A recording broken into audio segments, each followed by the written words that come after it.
आप देख रहे हैं अल्फा डिफेंस हिंदी में आपका स्वागत है। आज के इस वीडियो में हम लोग बात करने वाले हैं दिल्ली ब्लास्ट के बारे में और समझने की कोशिश करेंगे कि एग्जैक्टली क्या हुआ है। इसके अलावा इस वीडियो के दौरान हम लोग ये भी समझने की कोशिश करेंगे कि इस ब्लास्ट के रिपरकशंस क्या होंगे और अब भारत के आने वाले स्टेप्स क्या हो सकते हैं। कल जब ये ब्लास्ट हुआ था तो हम लोग बहुत ज्यादा कॉशन के साथ में बातचीत कर रहे थे और स्टार्टिंग से ही रिक्वेस्ट कर रहे थे कि जब तक ऑफिशियल रिपोर्ट ना आ जाए तब तक इसके बारे में हम लोगों को ओपिनियन नहीं बनानी चाहिए। हालांकि कल के वीडियो में ही हम लोगों ने ये चीज क्लियर कर दी थी कि ये सीएनजी ब्लास्ट तो नहीं है। वैसे आज भी अभी तक ऑफिशियल रिपोर्ट्स नहीं आई हैं, लेकिन सोर्सेस के माध्यम से जो इन्फॉर्मेशन पब्लिक हुई है उसमें पिक्चर मोर और लेस क्लियर हो चुकी है।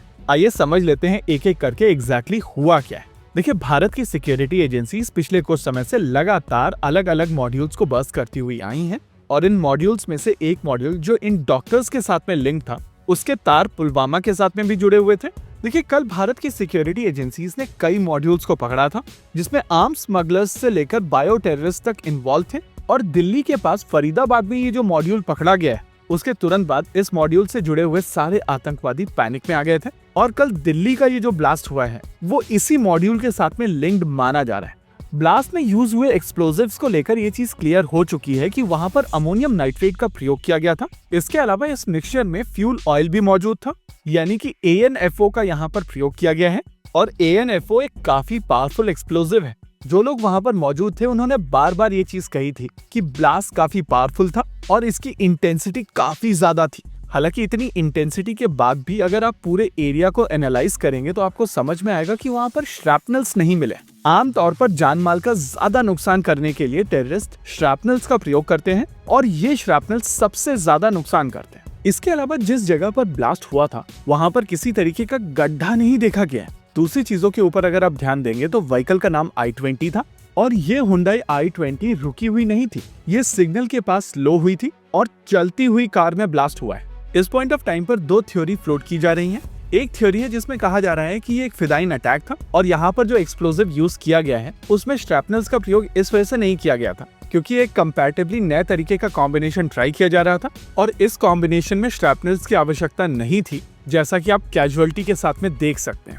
वहीं पर अगर दूसरी थ्योरी की बात की जाए तो वहां पर कहा जा रहा है कि ये एक पैनिक अटैक था क्योंकि इनके मॉड्यूल्स पकड़े जा रहे थे तो इन आतंकवादियों को पता चल चुका था कि अभी नहीं तो कुछ दिनों के बाद ये पकड़े तो जाएंगे और इस कोशिश में ये लोग वहां से भागने की कोशिश कर रहे थे ताकि इस पूरे बॉम्ब को कहीं और रिलोकेट किया जा सके। दोनों थ्योरी अपनी जगह है, लेकिन एक चीज हम लोगों को यहाँ पर समझनी पड़ेगी कि जब तक भारत सरकार का ऑफिशियल स्टेटमेंट नहीं आ जाता है तब तक हम लोग ये नहीं समझ पाएंगे कि एग्जैक्टली यहाँ पर क्या हुआ है। इस तरीके की थ्योरीज आती रहेंगी, लेकिन आपको और हमें एक चीज समझनी पड़ेगी कि अगर ये एक्सीडेंटल ब्लास्ट है तो इस थ्योरी को प्रूव करने के लिए कोई सब्सटेंशियल प्रूफ होना चाहिए।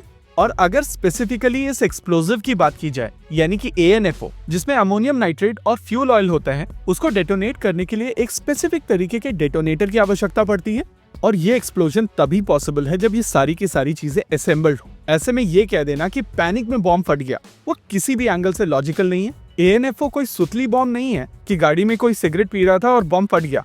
इस एक्सप्लोजिव मटेरियल को फटने के लिए बॉम्ब पूरा का पूरा असेंबल होना चाहिए। हाँ, एक एंगल है कि इसमें श्रैपनल्स क्यों नहीं थे उसको लेकर डिस्कशन बनती है, लेकिन सीधे सीधे ये कह देना कि बॉम्ब पूरी तरीके से असेंबल नहीं था, नौसिखिए आतंकवादी थे और गलती से बॉम्ब फट गया। इस ब्लास्ट में 13 लोगों ने अपनी जान गंवाई है। इसके अलावा 20 से ज्यादा लोग इंजर्ड हैं और ये किसी भी मायने में एक छोटा ब्लास्ट नहीं था। वैसे श्रैपनल वाले एंगल को परस्यू करने की जरूरत है और इसी वजह से मैं कहूंगा कि जब तक भारत सरकार का ऑफिशियल स्टेटमेंट नहीं आ जाता है तब तक इन थ्योरीज से हम लोगों को बचना चाहिए। इसी के साथ आज के इस वीडियो में रखते हैं केवल इतना ही। वीडियो को अंत तक देखने के लिए धन्यवाद। देखते रहिए अल्फा डिफेंस। जय हिंद।